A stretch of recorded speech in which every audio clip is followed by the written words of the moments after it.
I be moving. Whipping the foreign, I'm cruising. The money I'm speaking is fluent.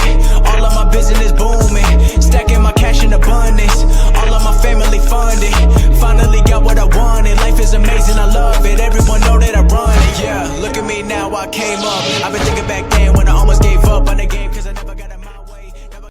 Yo les postos, c'est Sacha, bienvenue dans cette nouvelle vidéo. Comme vous le savez, du côté de Leonardo, directeur sportif du Paris Saint-Germain, la priorité, et s'il y a un gros chèque à verser, ce sera au milieu de terrain. Leonardo prépare un gros coup. Alors est-ce qu'il y aura une surprise ou est-ce que ce sera réellement la piste qu'on croit? Comme vous le savez, l'objectif numéro 1 et la priorité absolue de Leonardo au milieu de terrain est Sergej Milinkovic-Savic. D'ailleurs, la presse italienne annonce qu'il y aurait un accord entre la Lazio, Sergej Milinkovic-Savic et le Paris Saint-Germain pour qu'ils viennent au PSG pour un montant de 80 millions d'euros. La Lazio rajouterait aussi Adam Marusic. Donc Leonardo a fait du recrutement d'un milieu défensif l'une des priorités du mercato estival. Sergej Milinkovic-Savic en priorité apparaît comme la cible prioritaire de Paris et de Léo. Donc cette saison, Sergej Milinkovic-Savic affiche 7 buts et 5 passes décisifs au compteur. Débarqué en provenance de Genk, il avait coûté 18 millions d'euros au club romain, un investissement rentable tant le Serbe est devenu le maître à jouer des Biancocelesti. Donc en fin de contrat en juin 2024, SMS ne sera pourtant pas retenu par son président Claudio Nolito. Sergej Milinkovic-Savic n'est toutefois pas la seule piste suivie par le Paris Saint-Germain. Chelsea et Manchester United sont notamment très intéressés, mais le Paris Saint-Germain, on sait aussi, cherche peut-être un deuxième milieu de terrain et pourrait aussi aller voir d'autres pistes.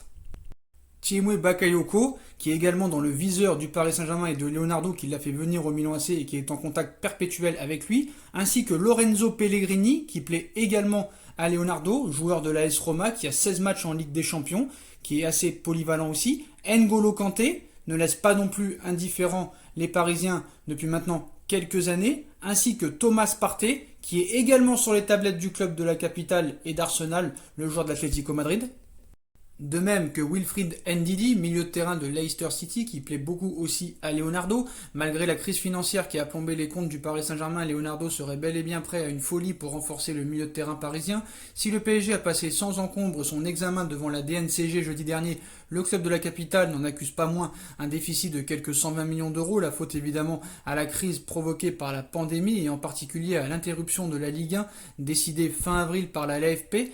De quoi évidemment peser sur le mercato estival des champions de France, et ce malgré les nombreux départs qui ont émaillé cette fin de saison des Rouges et Bleus: Edinson Cavani, Thomas Meunier, Thiago Silva, Tanguy Kouassi, Adil Aouchiche. S'il s'était bien gardé de révéler l'enveloppe de transfert du Paris Saint-Germain cet été, Leonardo avait assuré le mois dernier que le club de la capitale devrait se montrer raisonnable compte tenu du contexte.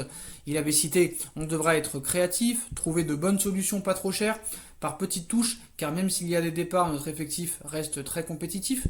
Beaucoup de noms circulent, mais on n'a fait aucune offre. Ce n'est pas le moment, avait-il confié. Des propos qui n'empêchent pas les dirigeants parisiens de vouloir frapper un grand coup au milieu de terrain, tout du moins si l'on en croit la Gazzetta dello Sport. Comme vous le savez, selon le quotidien italien, le PSG continuerait en effet de faire de Sergej Milinkovic-Savic la priorité de son recrutement dans l'entrejeu, et serait même prêt à passer prochainement à l'action craignant une offensive du Real Madrid et de Chelsea, très entreprenant ces dernières semaines. Conséquence de la crise provoquée et de la tendance à la baisse sur le marché des transferts, la Lazio de Rome, qui réclamait plus de 100 millions d'euros l'été dernier, mais s'est fait à l'idée de perdre son milieu de terrain vedette, pourrait se contenter d'un chèque de 80 millions d'euros, mais comme vous le savez, le Paris Saint-Germain avait déjà proposé 60 millions d'euros qui avaient été refusés par la Lazio. Le Paris Saint-Germain veut bien mettre 80 millions d'euros si la Lazio rajoute Adam Marusic, latéral droit de la Lazio aussi. Donc voilà, donc le milieu de terrain va être vraiment le feuilleton de l'été côté parisien. Donc on va voir qui sera l'heureux élu, même s'il y a d'autres pistes. Alors est-ce que vraiment Sergej Milinkovic-Savic est la priorité et c'est lui qui va arriver au Paris Saint-Germain, ou Leonardo va nous inventer un petit milieu de terrain dont personne n'a vu arriver le nom? Donc on va voir, hein. L'avenir nous le dira. Voilà les postos, donc dites-moi en commentaire ce que vous en pensez. Je compte sur vous pour bombarder la barre de like. Dites-moi quel est pour vous votre favori au milieu de terrain et quel est le choix que devrait faire Leonardo en priorité au milieu de terrain. Faut-il deux milieux de terrain ou un gros milieu de terrain seulement? Dites-moi en commentaire ce que vous en pensez. On like, on partage, on commente, on s'abonne, on active la petite cloche pour être tenu au courant des vidéos qui vont sortir mercato. On me rejoint sur mes différents réseaux sociaux ainsi que sur Utip et sur ma deuxième chaîne YouTube No Feeling qui sera en bas en lien en description. Voilà les postos, je vous souhaite à tous une bonne continuation, prenez soin de vous et à très vite pour une nouvelle vidéo. Tchuss.